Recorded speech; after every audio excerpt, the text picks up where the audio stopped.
It's extremely rough to be second best. In the tabletop role-playing game hobby, it is a generally accepted truth amongst the people who are not focused on playing Dungeons & Dragons that Dungeons & Dragons is the second best system for almost anything. Sure, you can use it, but you could use this other thing that would be better. And this comes with all sorts of different quandaries and caveats, like maybe the people using D&D to do things are doing so because they like it. And then the counter-argument typically comes in the form of, well, if they branched out more, there'd be more people paying attention to more things, and so on and so forth, which is a wonderful argument. We'll have it again tomorrow. Love to see you all. But the actual idea of second best is very hard to quantify, because quality, especially when it comes to game systems and play experience, are always going to be subjective. When I sit down to play games with my friends are great. So there have been some very ropey systems and some very bad designs that I've nonetheless been able to have a lot of fun with because my friends are great, and the rule system exists to enable me to connect with my friends. Still, even with that caveat, and even with the subjectivity at hand, there are some ways that we can agree something's not the best at what it's doing. For example, the best Dungeons & Dragons is 4th edition, which means that every other Dungeons & Dragons is at best the second best. And when it comes to the Dishonored tabletop RPG, it was born second best, which has gotta be rough. The Dishonored tabletop RPG was developed by Mophidius for Bethesda. This is an officially licensed tabletop RPG product. You know, like the KFC RPG. Set in the world of the 2012 and onward Dishonored video game and collected novels and comics, it's familiar to me in a way it's hard to express to other people. I love those video games. I love the world of Dunwall. I love the feeling of the streets of Karnaca. There is something about these settings that appeals to a part of my brain that I don't know loved whale punk before these games gave me that name for this thing I knew. If you're unfamiliar with Dishonored as a setting, it's a vision of Dickensian Victorian England, then expanded through Dutch Impressionism and alternate history super technology powered by the ghosts of Wales. It's a setting with a lot of grim, squalid misery to it, usually filtered through one of the protagonists who is looking for someone who has done something wrong to them, and then they're going to address this with a knife. Born out of the tradition of the Thief games and some versions of playthroughs of the Deus Ex universe, Dishonored was a new thing that quickly became one of those things that lots of people like me had strong opinions on. It's something that rewards you poking around in their really vast levels. There's lore and writing all over the place. There's lots of little things to pick up. It's a type of game which shows that quantity has a quality all of itself. Levels in Dishonored, when viewed in a linear term from beginning to end, aren't that long. When viewed in terms of the space they occupy and the amount of detail that has been handcrafted throughout that space, they're dizzying. It's one of the things about these games that makes them kind of a rare treat, because you'd kind of need a confluence of people who could do a lot of level design and a willingness to do so for a game that's going to have like 7 levels. A lot of spaces gives the developers a lot of places to put things. Lore, graffiti, people putting things around themselves to represent their lives. Pieces of treasure don't just get called gold and silver, they get called Tivian brandy and Gristle grapes. There is a vision of the world in Dishonored by its mundane objects, a sort of ripariography where you can learn about this world through its mundane junk. This meant that for people like me, the world was thriving and vibrant and full of interesting ideas, and I wanted to know more about it, and I wanted to play in that universe, and that's a creative urge that a lot of people have, and it was exciting. So we got a tabletop RPG out of it. That's really cool. What's it like? Well, first things first, it's a very professionally made game. when viewed purely as a game product, this has a solid table of contents, a clear direction in how the book is laid out, a good sense of layout, a good use of professional artwork, and is just generally a really solid, well-edited piece. I didn't find any typos while I was reading it that weren't intentional handwriting problems for characters delivering missives home. There is a good use of contrasting media forms. Handwritten letters present flavor, but the rules are standardized and strictly depicted. It's a really good, well-laid-out book, which, is what happens when you can spend that money. But as an indie developer or as a personal hobby or solo developer, look to this kind of thing and think, hey, what can I do that looks like this? How do I make what I'm presenting simpler and clearer? That's not to say, however, that I have no problems with the way this book is laid out. You get this book, and by page 13, you're seeing some comics about the world, getting you integrated into it. Then you get the core rules and resolution in page 19, some discussion about the way that the game has working under the hood, the vibe of it, the actions players can take, page 39. Then you get some DM advice for running the game on page 49, and then at page 59, it starts character creation. If you've heard me complain about tabletop RPG rulebooks before, you know that this is a personal beef. I think that a game works best if the tool that players most quickly leap to is as close to the front as possible. I think that if you want to integrate people into caring about the world and setting, giving them a handful of ideas and saying, hey, this is who you can be, and putting it right in front of them so that they can engage with that, then while they're reading everything else and learning about what that means, you've got something that keeps them in the door. It's one of the great innovations of Dungeons & Dragons from, 50 years ago, where just getting people into the mindset of I am an A and B locked together and playing with that while they're learning about everything else in the rulebook keeps you in that space. From there, the rulebook introduces rules for gear and magic, and then it will start to talk to you about the world and the setting, and finally there's a sample adventure, a pretty good index, and a character sheet. The character sheet is in fact really good, which kind of runs headlong into the first problem I have with this game as a game. See, the character sheet could almost be just a bulleted list. It's laid out in 4 big quadrants and you can read through simple ideas in a nicely, clearly expressed way. It doesn't overcrowd you, it's not full of boxes, it doesn't ask you to do any math. But then you actually get to creating a character and you find that, alright, yes, it looks very simple, but there's also this extra thing and this extra thing and this extra thing, which, for a game that presents itself as seeming so freewheeling and free, kind of feels like layering on extra levels of structure. It would be better to make it so that the base is structured and the layers above it expand outward and make you more free. It reminds me a lot of the way that 3rd edition Dungeons & Dragons had characters where they would start with a class and then they would collect a prestige class and then more and more prestige classes. It's non-ideal. I don't like it, but I can understand what it's doing.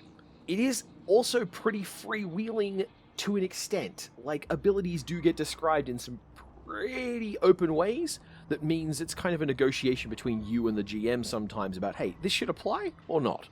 And there's a currency in the game system called Chaos, which lets GMs basically pay you to get your special abilities to work, and in exchange they get to do things that save NPCs or change the nature of the game rules.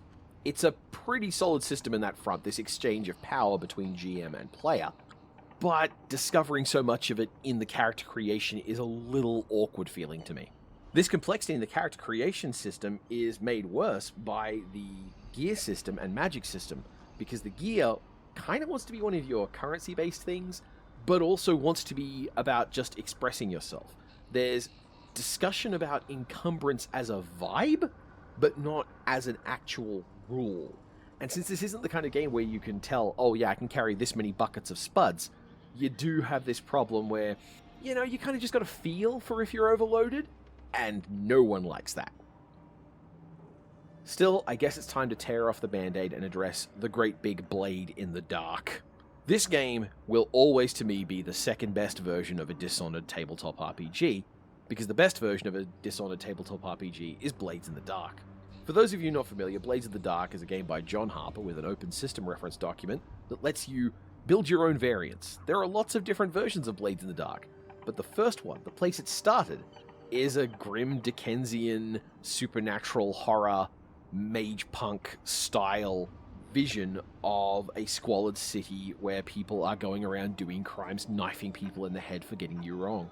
It's a challenging setting to disentangle from its inspirations, one of which is Dishonored. So why does Blades of the Dark do Dishonored better? It pretty much comes down to just the core mechanic. In Blades in the Dark, it's a dice pool system with successes and failures. You work out how good you are at a thing, which determines how many dice you get to roll. You roll those dice, and all the dice that hit your target number or better succeed. You only need to roll 1 6 amongst all the dice you've rolled, and you've succeeded at the thing. Roll a 4 or a 5 as your highest roll, and you've gotten there, but with a complication. Roll 3 and under, and you haven't gotten it done, and now the story progresses with that failure as part of it. It's a really good fluid system for getting things going, and I particularly like that it focuses on D6s, and the dice pools don't get too big. It means that you're not rolling a big, chunky, weird dice, you're not having to do a lot of complicated math, you're looking for a number range between 1 and 6, which makes it easier for players to approach, and it's fast. You just have to work out, how good am I at this thing, what are all my advantages, and how much can I get out of that? Great, love it. By comparison, the Dishonored system is also a success-fail dice pool system. But instead of rolling d6s, you're rolling d20s. You're not looking on those d20s for a fixed number, like in Blades in the Dark, but instead a number determined by your skill that you're applying and the style you're applying. These two factors together add up to make the target range at the bottom end of the dice. So, let's say that you have a 4 in being good at punching things and a 4 at fighting with style, and you put those together. So now, whenever you roll the d20, you're trying to roll under 8. You can get up to 5 d20s, and you count the number of d20s you get in that dice range. What this means is that there is a desire to roll low to collect a number of successes, which is one of those second edition THACO style mechanics that just makes my teeth itch. It's also that d20s, just by dint of having 20 numbers on them, are harder to pass. You're going to look at them, and instead of your brain being able to go 1, 2, 3, 4, 5, 6, I know which one I'm looking at, it has to then ratchet through it. It's an unconscious thing, but trust me, over time you will notice that d20 math going up and down winds up being frustrating. And this is just the core mechanic for resolving everything. This is how every kind of thing in the game works, which, if that's awkward, that means you're going to be dealing with the awkwardness all the time. What's more, it's the kind of awkward that people who are really invested won't notice or care about. People who know this system to the tops and the bottoms are not going to be bothered by the awkwardness of add up these two numbers, roll a dice to get under that number, count up the number of them, adding those together to try and hit a target number, which is a very low number between 0 and 5. That's weird. That's weird, and it's challenging, and it's something that once you're really into it, you won't even think of it as a problem, which makes the game less approachable to new people, because you'll sit there and go, well, I don't see what the problem is. Frustrating, right? So, I don't like the actual mechanical system presented in the Dishonored tabletop RPG, which is something of a problem, because Blades in the Dark is, as I said, in an open system reference document. You can play it by just reading those rules. So why would you need the Dishonored tabletop RPG? If the entire mechanical structure that drives this game doesn't work well, or is awkward, or I just don't like it, why would I own this book? Why would I spend the dollary dues required to purchase this book? And to that I would say, you should, because the setting and history section of this book is amazing. Shockingly good. When I approached this and I realized how badly it handled a resolution mechanic, how much I disliked that, and how the character creation was so fiddly, I was really worried that I was going to wind up disliking this whole book and feel like it was a bit of a waste. Turns out, no, this book's amazing, especially when you look at those sections of the game that are effectively system agnostic. Every single region of Dunwall is described excellently in terminology that's not about measuring head counts or looking at maps, but rather is the experience of living there and interacting with the people there. it is tremendous in its grasp of vibes. Factions are not described in terms of how much they can marshal or how many weapons they have on hand or anything like that, but rather about the ideologies and causes, what you're likely to believe, or how you would behave as if you believed if you're a member of these groups. These people are treated as the lens through which you look at the world of Dishonored, not game mechanical systems. The characteristics of the architecture across the world are described and explained. How would you describe a section of the Karnakan street that you've never seen before and you're making up for this? Here is a bulleted list of things to look out for and ways to describe it. Try to avoid mentioning this too much. It's really good. There is a discussion of class and money and race and city of origin in this setting, about the idea of the ways that racism is not directly replicated, but rather the narrative tools of why people don't trust one another are then deployed. Everyone in this setting is xenophobic, but the game makes a point. It's not a racially coded xenophobia. It's entirely about class and about your origin point. People from Tivia don't trust people from other islands unless they're of the same social class, but maybe not even then. There are guides for playing through the experiences of major events represented in the games and the books, like the Rat Plague and the Bloodfly Plague. What changes? Are these plagues meaningfully different? And yes, they are. The game rules are written with language guides for the places you're in. When you go to read the locations in Bristol, you'll notice they have the same kinds of phonemes overlapping with one another. All of this is told with a bunch of beautiful maps, and then, on top of that, everything is framed in terms of this human experience. No one is doing things just to be an arse. No one is just being evil to be a NPC. Everyone is doing things in the names of what they need and how they think about getting those needs met. Sure, a bunch of them are the Watch, and the Watch in this setting over-police like you wouldn't believe, unless you've been to America, in which case, yeah, basically that. And this means that looking at why the Watch do these things, why do poor people join the Watch to do this, that's a thing the story looks at. That's a thing the setting considers. And that's why any given AC does AB, but it doesn't necessarily break down to, hey, this is this mystical force deploying itself through tanks. These are people like you.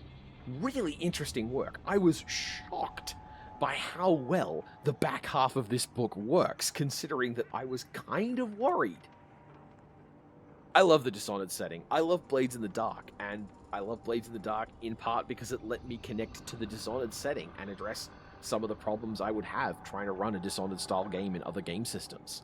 You can absolutely have fun with the system described here. I would rather not touch it. I don't like that kind of math, but it isn't bad.